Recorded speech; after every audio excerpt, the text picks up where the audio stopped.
یہ بتائیے گا کہ اب پارلیمنٹ میں اب ظاہر ایک نئے انداز میں تحریک انصاف جو ہے وہ آ رہی ہے.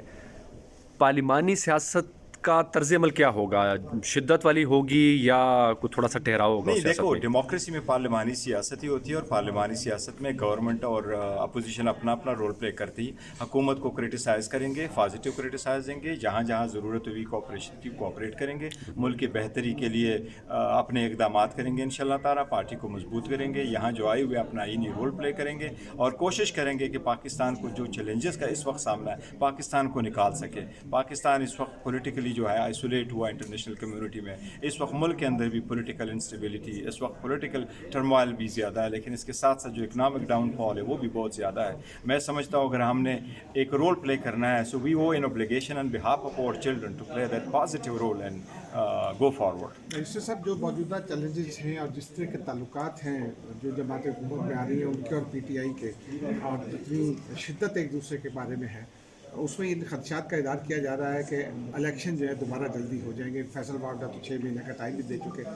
آپ لوگوں کی کوشش بطور PTI MNAs یہاں حالانکہ آزاد حیثیت میں ہوں گے یا سنی اتحاد کونسل میں، لیکن آپ لوگوں کی کوشش کیا ہوگی کہ پارلیمنٹ چلے 5 سال پورے کرے یا جلدی ختم ہو جائے؟ دیکھیں، یہ ہمارا ایک سٹینس ہے، اور وہ بالکل انفیکٹیبل. وہ یہ ہے کہ ہم سمجھتے ہیں کہ جی ہمارے مینڈیٹ پہ ڈاکہ ڈالا گیا اور ہمارے مینڈیٹ کو چرایا گیا ہے، اور اسٹولن مینڈیٹ کے ساتھ اب انٹائٹل نہیں ہے کہ آپ حکومت کریں، اور یہ ان لوگوں کا رائٹ ہے جن کو عوام نے مینڈیٹ دیا ہوا ہے. لیکن ان سب چیزوں کے باوجود کہ ہمارا مینڈیٹ چوری ہوا، ہمارے لوگوں کو روکا گیا، ہمیں الیکشن پارٹیسپیٹ ہونے نہیں دیا گیا، but after all when we have come to the parliament میں لوگ کر کے آگے بڑھیں گے اور اپنا پازیٹیو رول پلے کریں گے، اور اللہ کرے پارلیمان اپنا مدت پوری کرے اور ہم پارلیمان کے اندر رہتے ہوئے اس چیزوں کے لیے کوشش کریں جو آج ہم کوشش کر رہے ہیں کہ یہ داندلی جہاں جہاں ہوئی ہے ہم کو کہتے ہیں اس کو ریورس کرو، اور ہمارا مینڈیٹ ہر صورت آپ رسپیکٹ کرو. ہمارا مینڈیٹ پبلک کا مینڈیٹ ہے، وہ ہمیں دے دے. یہ ان لوگوں کا حق ہے جن کو یہ مینڈیٹ ملا ہوا ہے. گور صاحب جی،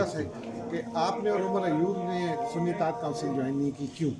دیکھیں، ہماری پارٹی ہم اس کا تشخص برقرار رکھیں گے. ابھی ہمارا انٹرا پارٹیز الیکشن ہو رہے ہیں اور ہم اس انٹرا پارٹیز الیکشن میں پارٹیسپیٹ کرنے جا رہے ہیں، اور کل سے وہ ہمارے نامینیشن پیپر شروع ہوئے. لہٰذا اس کو کرتے ہوئے ہم نے فیصلہ کیا تھا کہ ہم نہیں جوائن کریں گے. منسٹر صاحب، یہ بڑا پازیٹیو سائن ہے کہ آپ کو ادراک ہے کہ اس وقت ملک کو بہت سخت کرائسس ہے اکانومی کا، اس میں آپ تعاون بھی کرنا چاہ رہے ہیں. لیکن بانی چیئرمین اگر آئی ایم ایف کو خط لکھیں گے تو یہ تو ایک طرح کی رکاوٹ نہیں آ جائے گی آپ کے سٹانس میں اور بانی چیئرمین کے موقف میں تضاد نہیں ہو جائے دیکھیں، گا؟ وہ میں نے آج صبح بھی کلیریفائی کیا جب میں اڈیالہ جیل سے باہر نکلا ہوں تو میں نے اسٹیٹمنٹ دی ہے. پاکستان تحریک انصاف لیٹر لکھے گی، یہ ہمارا رائٹ ہے. آئی ایم ایف کو لیٹر جائے گا، ان کو بریف کیا جائے گا، اس کو جو ہماری ریزرویشن سے اس کا بتایا جائے گا. لیکن ہمارا لیٹر کسی بھی صورت پاکستان کے اسٹیٹ، پاکستان کے اکانومی، پاکستان کی جو ڈیموکریٹک سیٹ اپ ہے اس کی کبھی بھی اگینسٹ نہیں ہوگا. پاکستان تحریک انصاف چاہتی ہے کہ ملک اس حالات سے نکلے، اکانومی بڑھے، ڈیموکریسی چلے، یہ ڈیریل نہ ہو اور رول آف لا ہو.